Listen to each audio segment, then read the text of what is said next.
साल में उसको पुलिस और राजनीतिक प्रेशर बहुत बढ़ रहा था। उसका गलत पोस्टमार्टम रिपोर्ट बनाने के लिए उस पर प्रेशर डाला जा रहा था।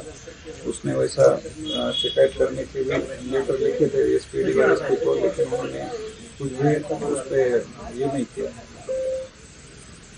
कार्यवाही कुछ भी किए नहीं। और कुछ भी बोलना, अपशब्द बोलना और पेशेंट को हॉस्पिटल में ना लाते हुए भी फिट अनफिट रिपोर्ट देना, ऐसा उस पर प्रेशर बना रहे थे पुलिस को। आप क्या मांगेंगे? बस हमारी इतनी ही ये है कि हमारे बहन को न्याय मिलना चाहिए।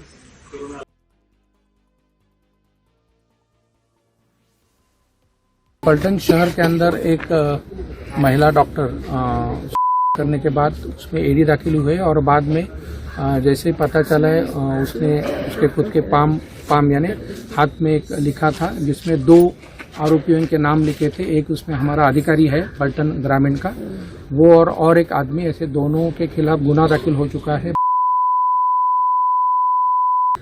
दोनों को खोजने के लिए टीम रवाना हो चुकी है और जो पीएसआई है उसको सस्पेंड किया गया है। जो कि राज्य के मुख्यमंत्री है देवेंद्र फडणवीस, उन्होंने भी एक टिप्पणी की थी कि जो घटना घड़ी है उसके बारे में कोई छोड़ा नहीं जाता। उस पर आपको क्या उनसे फोन वगैरह कॉन्टैक्ट? नहीं, उसमें इतना ही मैं कहूँगा कि जहाँ तक ये गुने का सवाल है, कड़ी से कड़ी कार्रवाई की जाएगी, अच्छे से अच्छा तपास किया जाएगा और जो भी कानूनन पॉसिबल है वो सब इसमें किया जाएगा। মহারাষ্ট্রে সরকারি হাসপাতালের মধ্যে করেছেন এক তরুণী চিকিৎসক এবং হাতের তালুতে তিনি তার কারণ লিখে গিয়েছেন বলে এখনো পর্যন্ত জানা গিয়েছে। জানা যাচ্ছে 2 জন পুলিশ অফিসার ওই তরুণী চিকিৎসককে একজন পুলিশ অফিসার গত 5 মাস ধরে লাগাতার করেছেন এবং করেছেন। অন্য পুলিশ অফিসার তাকে মানসিক নির্যাতন করেছেন। মেয়েটি শেষ পর্যন্ত এর পুরোদস্তুর নিরপেক্ষ তদন্ত দরকার। মেয়েটি আত্মহত্যা করেছে না তার পেছনে আরো কিছু আছে, যেখানে পুলিশরা ইনভলভ, ডবল ইঞ্জিন সরকার। প্রাথমিক যা খবর আসছে, যা প্রাথমিকভাবে ওখানকার পুলিশ সূত্র বলছে যে অভিযোগ, সে নামও পাওয়া গেছে সেই পুলিশ অফিসারের, সামবাদানে 5 মাস ধরে করেছেন সরকারি হাসপাতালের ডাক্তারকে। তো বিজেপি বা বিরোধীরা এই রাজ্যে যেসব কথাগুলো বলে বেড়ায়, এখানে তো পুলিশ সঙ্গে সঙ্গে অ্যাকশন নেয়। কোথাও যদি কিছু ঘটেও থাকে পুলিশ অ্যাকশন নেয়। তো ওখানে পুলিশের বিরুদ্ধেই অভিযোগ। 5 মাস ধরে 5 মাস লাগাতার এবং মানসিক নির্যাতন, 2 জন পুলিশ অফিসারকে দায়ী করে তরুণী চিকিৎসক।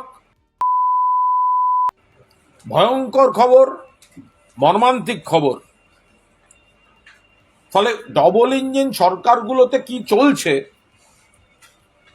এখানকার দর্শক তো তুলনা করার সেরকম সুযোগ পান না, কারণ আমাদের বাংলার মিডিয়া তো সারা ভারতে কি খারাপ হচ্ছে সেগুলো তো তারা তো দেখাতে চায় না। এখন বাংলার একাংশের মিডিয়া যেটা হয়ে গেছে সেটা হচ্ছে গোটা খবরগুলো শুধু একটা চূড়ান্ত নেগেটিভিটি নিয়ে বাংলার মধ্যে সীমাবদ্ধ। আপনি তুলনাটা করবেন কি করে যে 34 বছরের থেকে ভালো আছেন আজকে, অন্য রাজ্যের থেকে ভালো আছেন, আপনাকে তো তুলনার সুযোগ দেবে না। মহারাষ্ট্র তো ব্রেকিং হবে না। পুলিশ 5 মাস ধরে করছে, চিকিৎসা করেছে, ব্রেকিং হবে না, সন্ধ্যাবেলার আলোচনা হবে না। ফলে আপনি তুলনা করার সুযোগ পাবেন না। আর সেই কারণেই বিজেপি নেতারা এখানে বড় বড় কথা বলে অসভ্যতাটা চালিয়ে যাবেন, মিথ্যা, কুৎসা, ডিস্টর্টেড। আমরা চাই পশ্চিমবঙ্গেও একটাও নারী নির্যাতনের ঘটনা না ঘটুক, কিন্তু এটা সমাজ, অনেক ভালো কাজ। আবার কিছু বিকৃত অসভ্য জানোয়ার মানুষ কিন্তু পুলিশ সঙ্গে সঙ্গে অ্যাকশন নেয়, অ্যারেস্ট করে। আরজি করেও 24 ঘন্টার মধ্যে অ্যারেস্ট হয়েছে।